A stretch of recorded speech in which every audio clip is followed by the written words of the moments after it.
Teen takeovers, it's a growing trend popping up across the country where large groups of teens showing up unannounced and taking over public spaces, sometimes turning chaotic and even dangerous.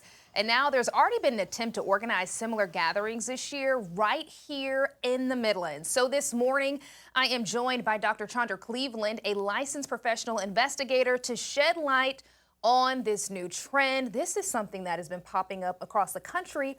Recently, we saw that happen here in the Midlands. So let's start by talking about what exactly is a teen takeover for parents who may not even understand what this is. Oh, wow. Teen takeovers are a massive crowd of young people, no structure, no regulations, no license, gathered together and causing chaos. They're destroying bathrooms in public places. They are tearing up the shrubbery. They are doing donuts in the parking lots. And of course, some shootings have occurred during those massive takeovers. Okay, let's talk about the fact that there was already one that happened or that tried to happen in Sand Hills. It was called the Sand Hill takeover. And you were one of the biggest folks on social media who helped stop it happening because you spread so much awareness about it. Are you surprised that we're seeing these here in our community? Newsflash, we've had several already. Well, at least two of them. If you remember, this took place in Sand Hill last year, and then before that, it took place in Doko Manor. Both of those incidents, I saw the flyers for, and I informed local authorities that this will be happening. So these things were already occurring. Now that, I see it more often, I know it was going to lead to somebody getting killed, just like the shooting that occurred in Doko Manor. Yeah, and I think that's so unfortunate is the fact that I think sometimes we don't realize that when you bring a large gathering of kids together, unsupervised, that's the key word here. It's no structure. Unsupervised. It can turn deadly. And so what are some things that parents need to look out for when it comes to the teen takeovers? Like, how can they be informed? What do they need to watch out for? Well, my technology team is the one who warns me about different takeovers in South Carolina. So again, I say know what your child is doing on those cell phones. That will give them a lot of information. But they also need to know that if their child say, I'm just going to look and take some pictures and see what's going on, you become a part of the problem. So tell them not to do that. Because when it's a large crowd of teens together, unsupervised, you know that things can pop off and go left in no time. So talk to your children, especially during the spring break. We want them to come back to school. We want them to finish school because if something happens in a takeover, your child may lose this opportunity to go to college. Exactly. So this is very detrimental that parents need to have that conversation with their young people. Yeah, because it's not just the concern about them getting hurt, but like you said, the concern about them potentially getting arrested or ending up doing something that they're going to regret that could ruin the rest of their life. How do you advise parents to have that conversation? Because I know that sometimes it can be a tough conversation for parents or guardians to have with their teens. Well, I always say I offer to have the conversation with parents and they don't show up. So I was planning to do a Zoom with me and my team with the girls' conversation of the parents that showed up there. We are going to do a conversation with the parents and talk to the parents and tell them things to look out for. Because if you look for it, it's right there. Yeah, and especially because the kids are so vocal on social media. They kind of tell on themselves.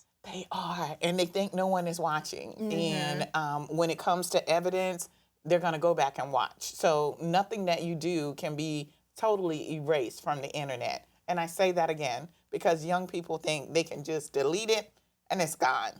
No, and that's not true. It's not true at all. Because it stays on there forever.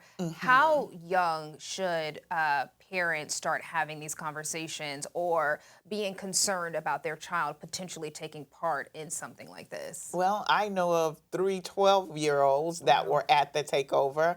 And they tried to sneak in, do it the day before. So a few of them showed up, and once they got the word back saying it's swamped with 9, so don't come out. And 9, of course, is law enforcement. And so they tried to change the date after it was publicized that the takeover was going to happen that Friday. I think, especially for all the teens who are listening, it might sound like a good time, but the consequences can be Outweighs it. disastrous. Absolutely Outweighs disastrous. the good time that you think you are about to have, because you can be there for one purpose, and like my mom used to say when I was young, a stray bullet don't have nobody's name on it. Nobody's name on it at all whatsoever. And so again, you definitely want to be very careful. And so for folks who are listening to this conversation, whether they're a parent or a teen, what do you want the biggest takeaway to be? The biggest takeaway I want is that parent and child conversations. We don't have those parent and child conversation. The child has the phone in their hand. The parent is trying to do what they need to do in order to provide for that child. One of those things is making sure you have that face-to-face conversation. Start talking to your child. Lay down the rules for your child as to what you expect of them as a parent. And, another saying my mom used to say, if you get locked up, don't call me, I'll call you. And you can't receive a phone call in jail. Right. So just make them known that you love them. You don't want them to go out here and do senseless things and get killed in the process. Are you just being a spectator and something happens to you and you get trampled? It's so many things that could happen, but if you stay away, that part is done. There are other things that will probably get them in trouble, but this mass takeovers that are occurring, they need to know that it's not a safe or wise thing to do. Absolutely not. Now, again, you had that Facebook Live, which alerted so many people about that recent takeover. So I know parents are like, Whitney, what is her Facebook so I can keep up to date with what is happening? So if you could tell everybody your Facebook. My Facebook is Investigator Chandra Cleveland, and my company is She Private Investigations and Safety Consultants Group on Facebook.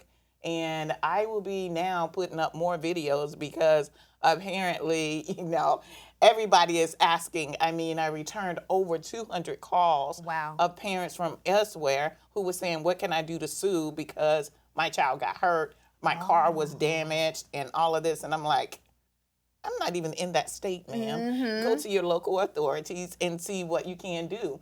Because when you're out there and things get damaged, like Sandhill said, they broke the toilet seats and the back of the toilets in the bathrooms. All of those damages need to be paid for by someone. And the reaction of law enforcement coming to the scene, ambulance coming to the scene, all of those things has to be paid for by someone. And if you're the organizer, they're coming after you. Yeah, you have to foot that bill for sure. All right, my friends. So you have her Facebook. You can follow her. We're also going to put this interview on our website as well, WLTX.com. But the most important thing here, be transparent, have that open conversation, know where your child is. It's not a matter of the uncomfortable conversation. It's really a matter of safety.